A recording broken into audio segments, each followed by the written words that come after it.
Hello and welcome to another episode of the Hank Fishing Show. I'm your host Henry. Lately I've been a little bit under the weather, but today I'm coming at you with a new video about how to buy a new spinning reel, what to look for, what's the best kind of spinning reel to buy for the price range you want, and all that kind of good stuff. So to get into that, I will get into it, okay?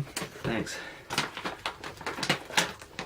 Throat's parched a little bit today, so gotta keep the old Kirkland water going.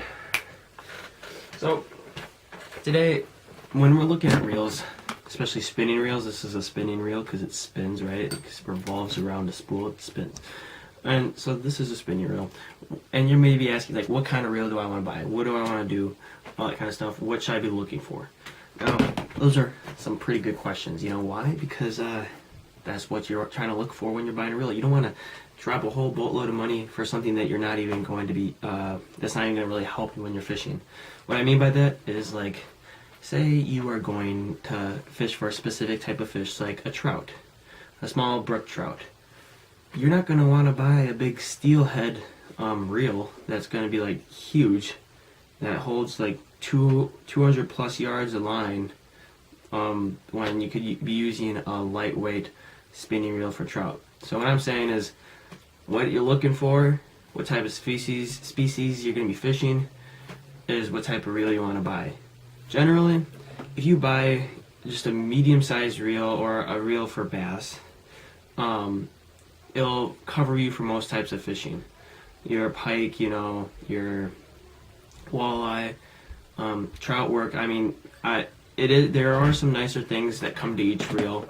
What you normally use for bass, it can work for anything else. That's like the first thing. What kind of reel you should buy should depend on what type of species you're fishing, because certain types of reels can factor out for everything. If you want to, because a smaller reel, a smaller compact reel will be helping you in the little rivers and streams, where a bigger reel will help you when you're trying to fight that big fish, and having that bigger reel can really help you land it.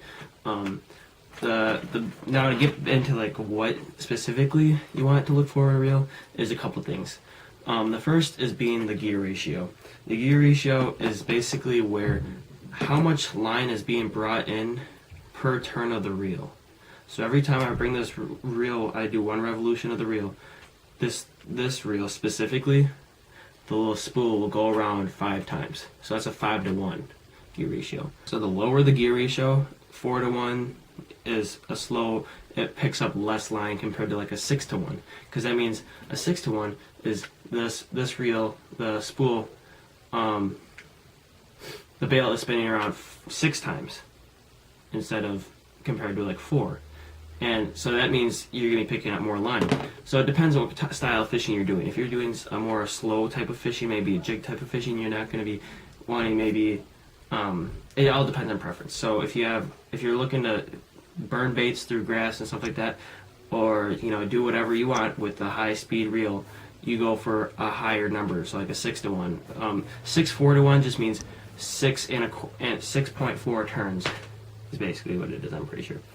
But so that is what it is for spinning gear ratio. Another thing you want to look for is just like how the thing is built, because as you can tell with this reel, it is it obviously isn't a rod on it's not on a rod right now, which means, you know, I don't use it as much unless I have to. That is because I feel this reel's gone through a lot. I mean, I've taken this reel apart and fixed it up a ton of times. This handle isn't even goes to this reel, but the fact is that this reel is a cheaper reel, obviously, because it has pieces like this. You know, the whole mechanism, the whole shape, every part is pretty much plastic. You got some type of plastic going on here, and except for the spool. But the thing about that is, plastic's not bad. It depends on your price range. But if you want to keep a reel that keeps going nice and having it go on for a while, try not to get as much like plasticky pieces, because believe me, plastic can, like, it will eventually break on you. Because the bail I had on my like I told you before, my Okuma Trio reel, the little bail spring broke on this, and the little plastic piece inside of it broke. So it sometimes pays to get the more quality reel than having to buy multiple cheap ones. So after you go into that, you want to look into your ball bearings. The amount of ball bearings you have depends on how smooth your reel is. So if you have like 10 ball bearings or 5, it totally depends. But the more you have, the better, the more smooth it's going to be, the more better it's going to be to feel to reel in that line. So depending on how much your wallet can really handle is how much ball bearings you can really go with. Because after that, after you look at the ball bearings, the gear ratio, the type of fishing you'll be doing, the plastics and all that stuff, you want to look at your drag system. Drag system is where when you got a fish on, right? You got a fish on, it's pulling your line.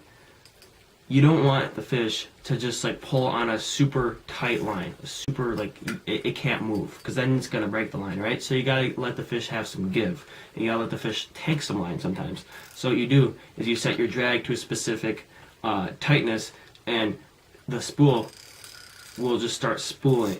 Will just start letting out line as you pull it. So if you have it really loose, it's super easy to pull. So you want to have that thing set nicely so that when you have a hook set, it can set the hook, but at the same time it won't like just let loose so much line that it's gonna, you're not even gonna get a good hook set.